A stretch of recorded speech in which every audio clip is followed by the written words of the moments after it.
ಈಗ ಅದೇ ಮುಂದಿನ ಕಾರ್ಯಕ್ರಮ ಅವ್ರು ಹೇಳಿದಂಗೆ ನಮ್ಮ ಕನ್ನಡ ಕಲಿಕೆಯ ಒಂದಷ್ಟು ಪುಟ್ಟ ಮಕ್ಕಳೆಲ್ಲ ಸೇರಿಕೊಂಡು ಕೆನಡಾದಲ್ಲಿ ಕನ್ನಡ ಶಾಲೆ ಎಂಬ ಒಂದು ಪುಟ್ಟ ಕಿರುನಾಟಕವನ್ನು ನಿಮ್ಮ ಮುಂದೆ ಪ್ರಸಾರ ಮಾಡಿಸ್ತಿದ್ದಾರೆ.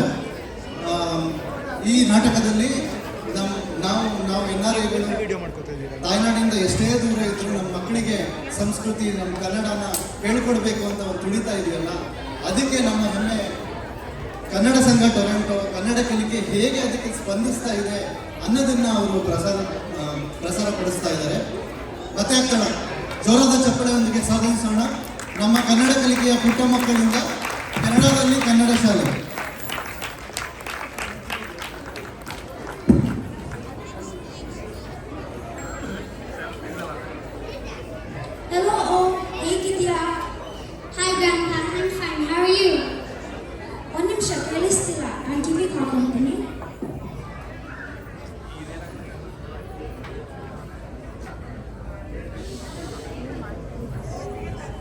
ಈಗ ಹೇಳು, ಏನು ಹೇಳಿದೆ? Hi grandpa, I am fine, how are you? ನಾನು ಚೆನ್ನಾಗಿದ್ದೀನಿ. ನೀನು ತಾತ ಅಂತ ಕರೆಯೋ, ಗ್ರ್ಯಾಂಡ್ ಪಾ ಅಲ್ಲ. I know, let's all Kannada Kannada speak. ಅಯ್ಯೋ ರಾಮ, ಮತ್ತೆ ಏನು ಸಮಾಚಾರ, ಹೇಗಿದೆಯಾ? Who is Rama? ಸರಿ ಹೋಯ್ತು, ನೀನು ಅಪ್ಪಂಗೆ ಫೋನ್ ಕೊಡು. Okay, take care.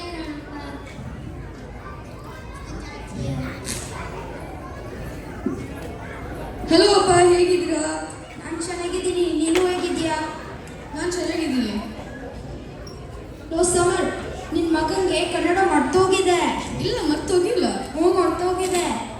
ಅವನು ಒಂದು ಅಕ್ಷರ ಹೇಳಿಲ್ಲ ನನ್ನ ಹತ್ರ. ಹೌದಾ?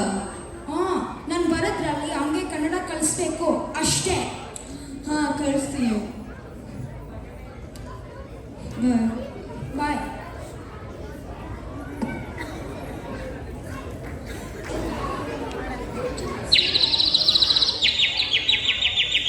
ಅಯ್ಯೋ, ಹೇಗಪ್ಪ ಮಾಡೋದು, ಹೇಗಪ್ಪ ಕನ್ನಡ ಕಳಿಸೋದು?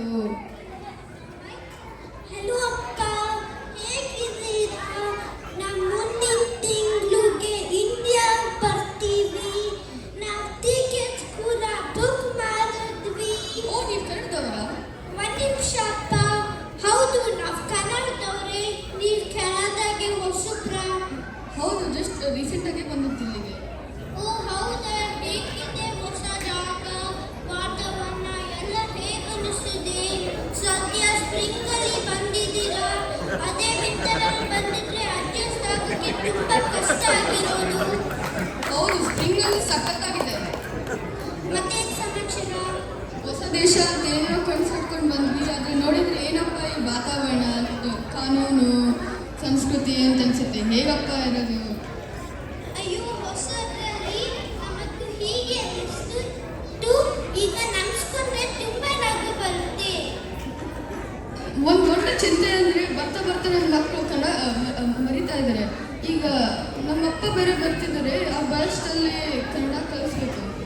ಅಯ್ಯೋ, ಅದಕ್ಕೆ ಬಿಡಿ, ಅಷ್ಟೊಂದು ಯೋಚನೆ ಮಾಡುವ ಅವಶ್ಯಕತೆನೇ ಇಲ್ಲ. ಇಲ್ಲಿ ನಮ್ಮ ಕನ್ನಡ ಸಂಘ ಇದೆ. ಅಷ್ಟೊಂದು ಕನ್ನಡ ಅಭಿವೃದ್ಧಿ ಕಾರ್ಯಕ್ರಮಗಳನ್ನು ಮಾಡಿಕೊಂಡು ನಮ್ಮ ಕನ್ನಡ ಕ್ಲಾಸ್ ಕೂಡ ನಡೆಸುತ್ತಾರೆ. You can join your kids there. ಓ ಹೌದಾ, ನೀವು ಸಿಕ್ಕಿದ್ದು ತುಂಬ ಸಹಾಯ ಆಯಿತು. ನಾನು ನಾಳೆನೇ ನನ್ನ ಮಕ್ಕಳು ಸೇರಿಸ್ತೀನಿ. ಆಯ್ತು, ಒಳ್ಳೆಯದಾಗಲಿ.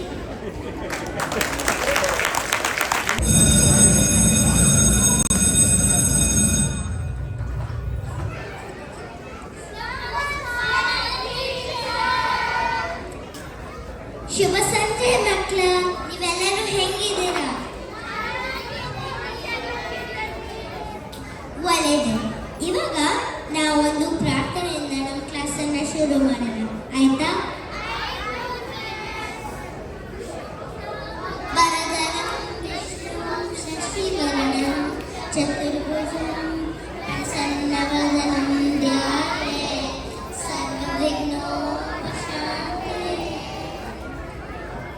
ಆಯ್ತು, ಇವಾಗ ನಾವು ಹಿಂದಿನ ಕ್ಲಾಸಲ್ಲಿ ಏನು ಕಲ್ತಿದ್ವಿ?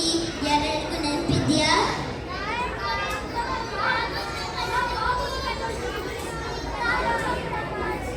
ಓ, ಪರವಾಗಿಲ್ವೇ, ನಿಮಗೆ ನೆನಪಿದೆ.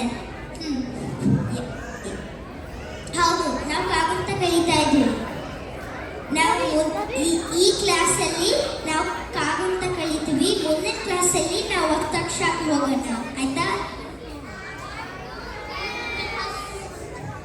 ಆಯ್ತು. ಇವಾಗ ಕಾಗುಂತದ ಮೇಲೆ ಒಂದೆರಡು ಪದಗಳನ್ನ ಹೇಳೋಣ, ಆಯ್ತಾ? ಯಾರು ಹೇಳ್ತೀರಾ? ಧ್ರುವ್, ನೀನು ಹೇಳಪ್ಪ. ನಾನು ಹೇಳ್ತೀನಿ ಮಿಸ್. ಕಾಕನಿತ, ಕಕ್ಲಿ, ಕಕ್ಕರಡಿ, ಕಾಕಾಗೆ, ಕೀಕಟಕಿ, ಕೀಕೀಟ, ಕುಕ್ಕುದರೆ, ಕೂಕೂಟ. ಚೆನ್ನಾಗಿ ಹೇಳಿದೆ, ಕುತ್ಕೋ. ಯಾರು ಬೇರೆಯವ್ರು ಹೇಳ್ತಾರ? ಸ್ವರ, ನೀನು ಹೇಳಮ್ಮ. ಕ ಕನ್ನಡ, ಕ ಕಾಳಿ ದೋಸೆ.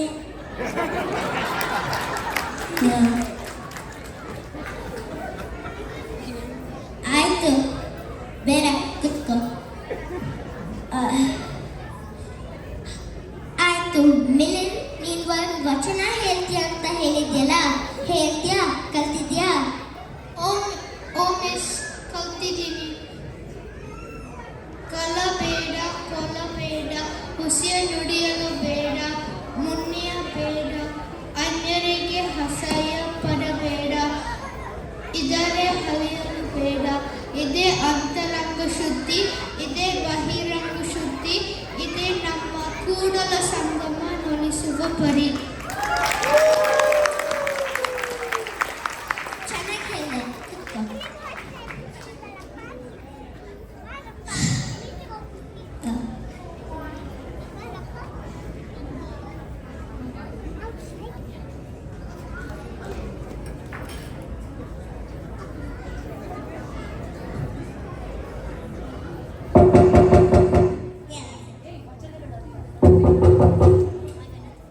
ಅದರ ಅರ್ಥ ಏನ್ ಗೊತ್ತಾ? ಕಲಬೇಡ ಅಂದ್ರೆ ಕಲ್ತರ ಮಾಡಬೇಡ, ಕೊಲ್ಲಬೇಡ ಅಂದ್ರೆ ಯಾವ್ದಾದ್ರು ಜೀವನ ಪ್ರಾಣ ಕೊಲ್ಬೇಡ, ಹುಸಿಯ ನುಡಿಯಲು ಬೇಡ ಅಂದ್ರೆ ಸುಳ್ಳು ಹೇಳ್ಬೇಡ, ಮುನಿಯಬೇಡ ಅಂದ್ರೆ ಸಿಟ್ಟಾಗಬೇಡ, ತನ್ನನ್ನು ಬಗ್ಗಿಸಬೇಡ ಅಂದ್ರೆ ನಿಮ್ಮನ್ನ ಹೊಗಳಬೇಡ್ರಿ, ಮತ್ತು ಬೇರೆಯವ್ರ ಬಗ್ಗೆ ಅಸಹ್ಯ ಪಡಬೇಡ.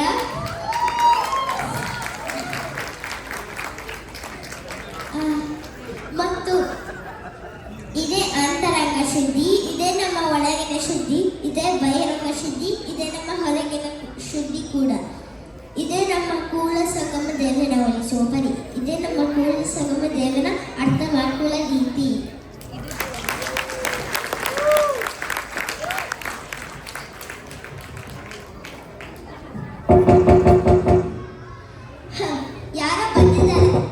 ಯಾರೋ ಬಂದಿದ್ದಾರೆ, ಮಾತಾಡ್ತೀನಿ, ಗಲಾಟೆ ಮಾಡಬೇಡ್ರಿ.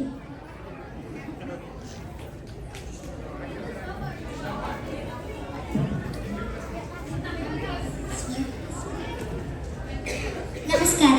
ನಮಸ್ಕಾರ, ನಾನು ಕೆನಡಾಗೆ ಹೊಸಬ್ನು.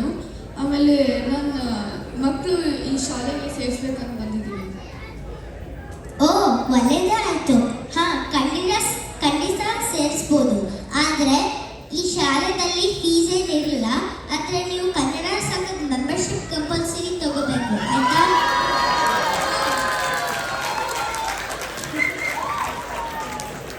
ಹಾಂ, ತಗೋತೀನಿ. ಇವತ್ತೇ ಸೇರಿಸ್ಬೋದಾ? ಹಾ, ಇವತ್ತು ಸೇರಿಸ್ಬೋದು. ಇವಳ ಹೆಸರು ಗೌರಿ, ಇವಳ ಹೆಸರು ಓಂ. ಆಮೇಲೆ ಕರ್ಕೊಂಬರಕ್ಕೆ ಬರ್ತೀನಿ. ಆಯ್ತು, ಮನನ್ಯ ಕ್ಲಾಸ್ ಆದ್ಮೇಲೆ ಕರ್ಕೊಂಡ್ಬರ್ರಿ. ಬನ್ನಿ ಮಕ್ಕಳ.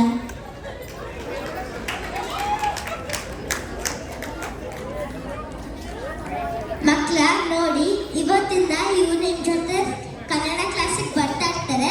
ಇವಳ ಹೆಸರು ಓಂ ಅಂತ, ಮತ್ತು ಇವಳ ಹೆಸರು ಗೌರಿ ಅಂತ. ಮಕ್ಕಳ ಜೊತೆ ಕುತ್ಕೊಂಡು ಹೋಗ್ರಿ.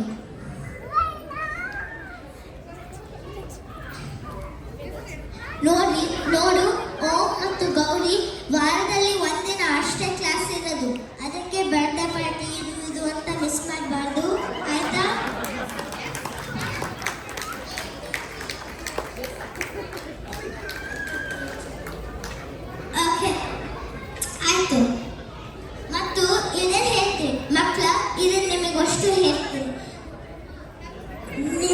ನಿಮ್ಮ ಹತ್ರ ಯಾರು ಕನ್ನಡದವ್ರು ಸಿಕ್ಕರೆ ಮತ್ತು ಅವ್ರು ನಿಮ್ಮ ಜೊತೆ ಇಂಗ್ಲೀಷಲ್ಲಿ ಮಾತಾಡಿದ್ರೆ ಇದನ್ನು ಹೇಳಿ ಅವರಿಗೆ, ನೋಡ್ರಿ ನನಗೆ ಕನ್ನಡ ಬರುತ್ತೆ, ನನ್ನ ಜೊತೆ ಕನ್ನಡನೇ ಮಾತಾಡಲಿ.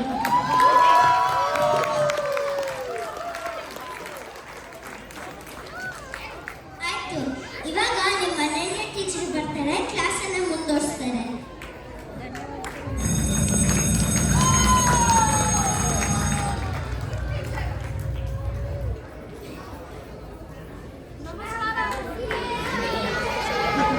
ನಮಸ್ಕಾರ, ಕೂತ್ಕೊಳ್ಳಿ. ಎಲ್ಲರೂ ಹೇಗಿದ್ದೀರಾ? ಸರಿ, ಹೋದ ವಾರ ನಿಮಗೆಲ್ಲ ಹೇಳಿದ್ನಲ್ಲ ನಮ್ಮ ಕನ್ನಡ ವಾರ್ಷಿಕೋತ್ಸವ ಇದೆ ಅಂತ. ಅದಕ್ಕೆ ಕೆಲವು ವಿಷಯಗಳನ್ನು ಕಲಿತು ಮಾತನಾಡಲು ಹೇಳಿದ್ನಲ್ಲ, ಹೇಳಿ ಯಾರ್ಯಾರು ಯಾವುದರ ಬಗ್ಗೆ ಮಾತನಾಡಲು ಕಲಿತಿದ್ದೀರಾ? ಅನ್ವಯ್, ನೀನು ಹೇಳು.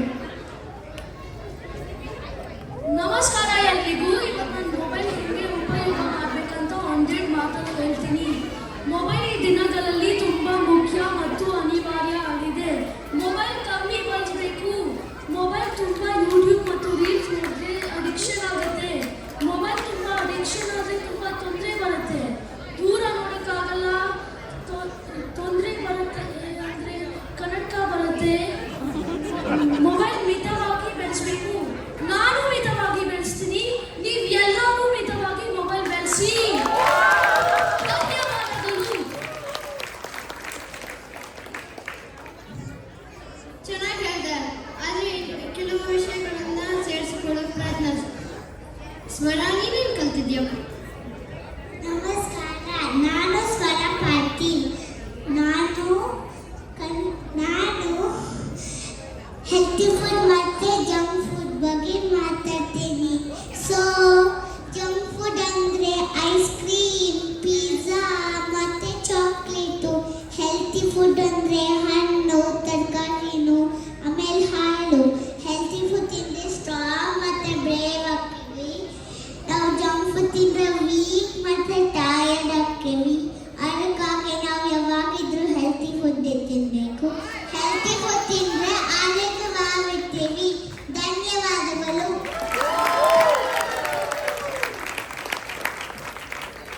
ಚೆನ್ನಾಗಿ ಹೇಳಿದೆ, ಆದರೆ ಇನ್ನೂ ಕನ್ನಡ ಪದಗಳನ್ನು ಬಳಸೋಕ್ಕೆ ಪ್ರಯತ್ನಿಸು. ಓಕೆ. ಸಾಚಿ, ನೀನೇನು ಕಲ್ತಿದ್ಯಾ? ನನ್ನ ಹೆಸರು ಸಾಚಿ ಪಾನ. ನಾನು ಇವತ್ತು ಯುಗಾದಿ ಹಬ್ಬದ ಬಗ್ಗೆ ಮಾತನಾಡ್ತೀನಿ.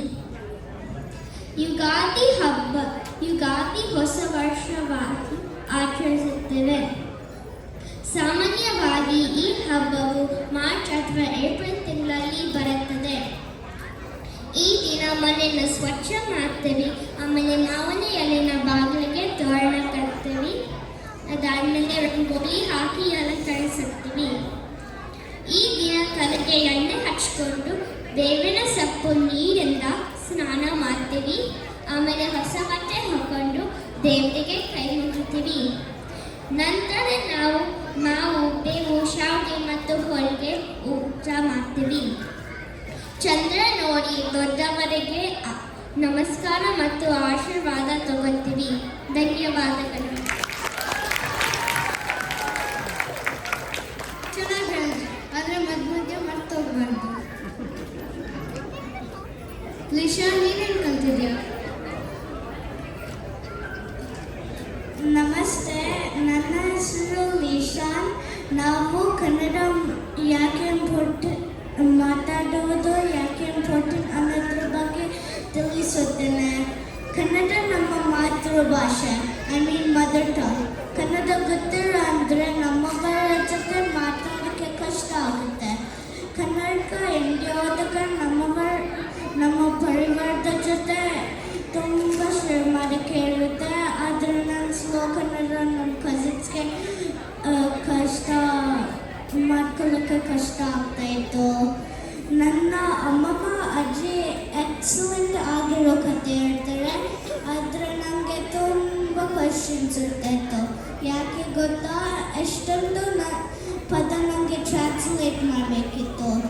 ಕನ್ನಡದಲ್ಲಿ ನಮ್ಮ ಸಂಸ್ಕೃತಿ, ಗಾದೆ, ವಚನ, ಇತಿಹಾಸ ಕಥೆಗಳು ಕೇಳಲು ತುಂಬ ಎಕ್ಸೈಟಿಂಗ್ ಮತ್ತು ಖುಷಿ ಆಗುತ್ತೆ. ಜಾಯ್ನ್ ಆದಮೇಲೆ ನಾನು ತುಂಬ ಇಂಪ್ರೂವ್ ಆಗಿದ್ದೀನಿ. ನನಗೆ ಕನ್ನಡ ಅಕ್ಷರಮಾಲೆ, ಸಂಖ್ಯೆ, ಬಣ್ಣ, ಪದಗಳು, ವೃತ್ತಗಳು ಗೊತ್ತು. ಕನ್ನಡ ಬೆಳೆಯೋದು ಕಲಿತಾ ಇದ್ದೀನಿ. ಧನ್ಯವಾದಗಳು ಕನ್ನಡ ಸಂಘ ಟೊರಾಂಟೊ. ನಮ್ಮ ಭಾಷೆ, ನಮ್ಮ ಹೆಮ್ಮೆ. ಕನ್ನಡ ಮಾತಾಡೋಣ, ಕನ್ನಡ ಉಳಿಸೋಣ. ಧನ್ಯವಾದಗಳು. ಚೆನ್ನಾಗಿ ಹೇಳಿದೆ. ವಿಹಾನ್, ನೀನೇನು ಕಲ್ತಿದ್ಯಪ್ಪ? ನನ್ನ ಹೆಸರು ವಿಹಾನ್. ನಮಸ್ಕಾರ ಎಲ್ಲರಿಗೂ. ನಾನು ಇವತ್ತು ಕರ್ನಾಟಕದ ನದಿಗಳ ಬಗ್ಗೆ ಹೇಳ್ತೀನಿ. ಕರ್ನಾಟಕದಲ್ಲಿ ತುಂಬ ನದಿಗಳು ಇದೆ. ಕಾವೇರಿ, ಕೃಷ್ಣ, ಕಬಿನಿ, ಶರಾವತಿ, ಹೇಮಾವತಿ, ತುಂಗಭದ್ರಾ ನದಿಗಳು ಇದೆ. ನದಿಗಳು ನಮಗೆ ತುಂಬ ಮುಖ್ಯ. ನದಿಗಳು ಕುಡಿಯುವ ನೀರು ಕೊಡುತ್ತೆ. ನದಿಗಳು ಫಾರ್ಮಿಂಗು ನೀರು ಕೊಡುತ್ತೆ. ಎಲೆಕ್ಟ್ರಿಸಿಟಿಗೂ ನೀರು ಬೇಕು. ಸೊ ನಾವು ನದಿಗಳನ್ನು ನೀರಿಡಬೇಕು. ಅದು ನಮ್ಮೆಲ್ಲರ ರೆಸ್ಪಾನ್ಸಿಬಿಲಿಟಿ. ನದಿಗಳನ್ನು ಉಳಿಸೋಣ. ಜೈ ಕರ್ನಾಟಕ. ಚೆನ್ನಾಗಿ ಹೇಳಿದೆ. ನೀ ಇನ್ನೂ ಅಭ್ಯಾಸ ಮಾಡಬೇಕು. ವೇದಾಂತ್, ನೀನೇನು ಕಲ್ತಿದ್ಯಾ? ನಮಸ್ಕಾರ, ನನ್ನ ಹೆಸರು ವೇದಾಂತ್. ಇವತ್ತು ನಾನು ದೊಡ್ಡವರಿಗೆ ಗೌರವ ಕೊಡೋದು ಯಾಕೆ ಮುಖ್ಯ ಬಗ್ಗೆ ಮಾತಾಡ್ತೀನಿ. ನಾನು ಶ್ಲೋಕದಿಂದ ಶುರು ಮಾಡ್ತೀನಿ. ಗುರು ಬ್ರಹ್ಮ, ಗುರು ವಿಷ್ಣು, ಗುರು ದೇವೋ ಮಹೇಶ್ವರ, ಗುರು ಸಾಕ್ಷಾತ್ ಪರಬ್ರಹ್ಮ, ತಸ್ಮೈ ಶ್ರೀ ಗುರುವೇ ನಮಃ. ಅಪ್ಪ, ಅಮ್ಮ, ಅಜ್ಜಿ, ತಾತ ಮತ್ತು ದೊಡ್ಡವರು ದೇವರ ಸಮಾನ. ಅವರಿಗೆ ಗೌರವ ಕೊಡೋದು ನಮ್ಮ ಸಂಸ್ಕೃತಿ. ಅವ್ರು ಹೇಳೋದು ನಾವು ಕೇಳಬೇಕು. ಅಜ್ಜಿ ತಾತ ನೀರು ಹೇಳಿದ್ರೆ, ಟ್ಯಾಬ್ಲೆಟ್ಸ್ ಹೇಳಿದ್ರೆ ಮತ್ತು ನಡಲಿಕ್ಕೆ ಕಷ್ಟ ಆಗ್ತಿದ್ರೆ ಹೆಲ್ಪ್ ಮಾಡಬೇಕು. ಅಪ್ಪ ಅಮ್ಮಗೆ ಸಣ್ಣ ಪುಟ್ಟ ಮನೆ ಕೆಲಸದಲ್ಲಿ ಹೆಲ್ಪ್ ಮಾಡಬೇಕು. ಪಾತ್ರೆ ಜೋಡಿಸೋದಿರಲಿ, ರಾಖಿ ಮಾಡೋದಿರಲಿ ಎಲ್ಲ ಮಾಡಬೇಕು. ಅವ್ರಿಗೆ ಖುಷಿ ಆಗ್ತಾರೆ. ದೊಡ್ಡವರಿರಲಿ, ಚಿಕ್ಕವರಿರಲಿ ಎಲ್ಲರಿಗೂ ಗೌರವ ಕೊಡಬೇಕು. ಧನ್ಯವಾದಗಳು.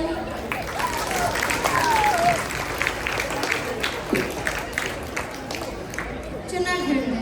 ಲಕ್ಷ್ಮಿ, ನೀನೇನು ಕಲ್ತಿದ್ಯಾ?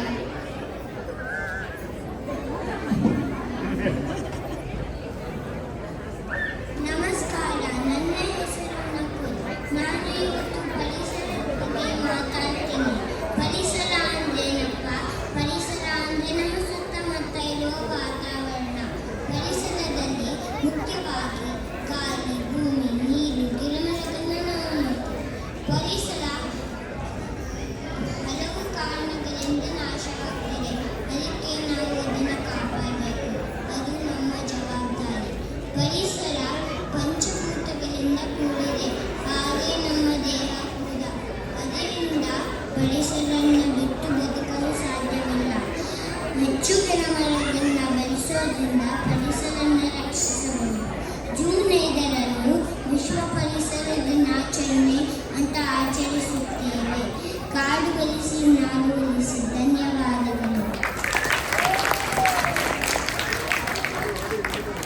ನೀವೆಲ್ಲ ಚೆನ್ನಾಗಿ ಮಾತಾಡಿದ್ರಿ, ಆದರೆ ಇನ್ನೂ ಸ್ವಲ್ಪ ಚೆನ್ನಾಗಿ ಮಾತನಾಡಲು ಕಲಿಬೇಕು. ಆಯ್ತಾ ಮಕ್ಕಳೇ?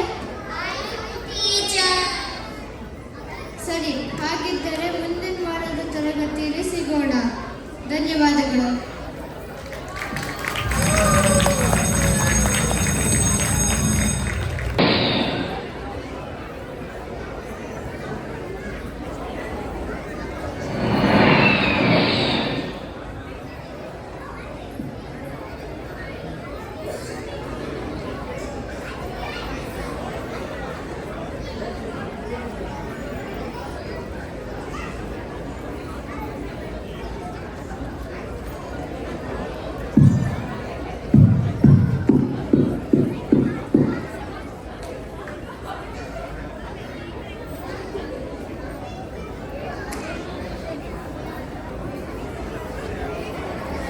ನಮಸ್ಕಾರ ತಾತ.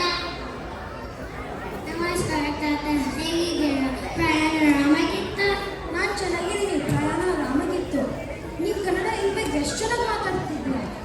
ಹೂ ತಾತ, ನಾನು ಈಗ ಕನ್ನಡ ಚೆನ್ನಾಗಿ ಮಾತಾಡ್ತೀನಿ. ಕನ್ನಡ ಕಲಿಕೆ ಶಾಲೆಯಲ್ಲಿ ಕಲಿತುಕೊಂಡೆ. ವೆರಿ ಗುಡ್ ಕಂಡ. ವೆರಿ ಗುಡ್ ಅಲ್ಲ ತಾತ, ತುಂಬ ಚೆನ್ನಾಗಿದೆ ಅಂತ ಹೇಳಬೇಕು. ಆಯ್ತು, ನಾನು ಹಂಗೆ ಹೇಳ್ತೀನಿ.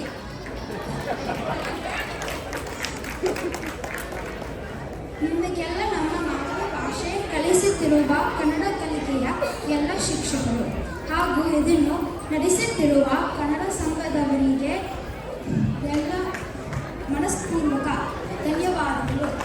ಮತ್ತು ಒಂದು ರಿಕ್ವೆಸ್ಟ್ ಇದೆ, ಇವೆಲ್ಲರೂ ದಯವಿಟ್ಟು ಮನೆಯಲ್ಲಿ ಮಕ್ಕಳ ಜೊತೆ ಕನ್ನಡ ಮಾತಾಡಿ. ಅವಾಗೆ ಅವರೆಲ್ಲರೂ ಕನ್ನಡ ಇನ್ನೂ ಚೆನ್ನಾಗಿ ಮಾತಾಡ್ತಾರೆ. ಧನ್ಯವಾದಗಳು.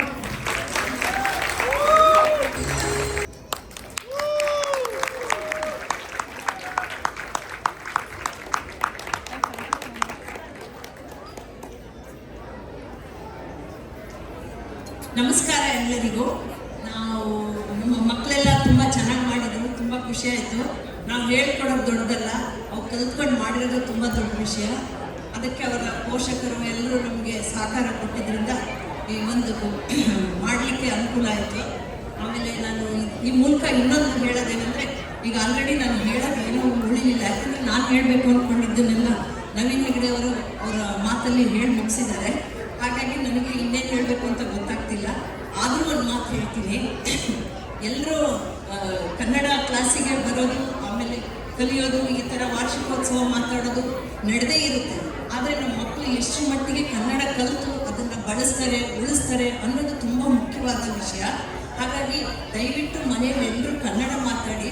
ಹಾಗೂ ಯಾರೇ ಆಗಲಿ, ನಾನು ತುಂಬ ಜನ ನೋಡಿದ್ದೀನಿ ಇಲ್ಲಿ, ಎಷ್ಟೇ ಜನ ಕನ್ನಡದವರೇ ಆದರೂ ಕೂಡ ಮಕ್ಕಳನ್ನೆಲ್ಲ ಇಂಗ್ಲೀಷಲ್ಲೇ ಮಾತಾಡಿಸ್ತಿರ್ತಾರೆ. ದಯವಿಟ್ಟು ನೀವು ಕನ್ನಡ ಮಾತಾಡಿದರೆ ಮಕ್ಕಳಿಗೂ ಕನ್ನಡ ಮಾತಾಡಬೇಕು ಅನ್ನೋ ಮನಸ್ಸು ಬರುತ್ತೆ. ಆದ್ದರಿಂದ ನೀವು ಮಾತಾಡಿದಾಗ ಮಕ್ಕಳಿಗೆ ಕನ್ನಡದಲ್ಲೇ ಮಾತಾಡಿ. ಒಂದು ವೇಳೆ ಬರಲಿಲ್ಲ ಅಂದರೆ ಕಲಿಬೇಕಪ್ಪ ಅಂತ ಹೇಳ್ರಿ.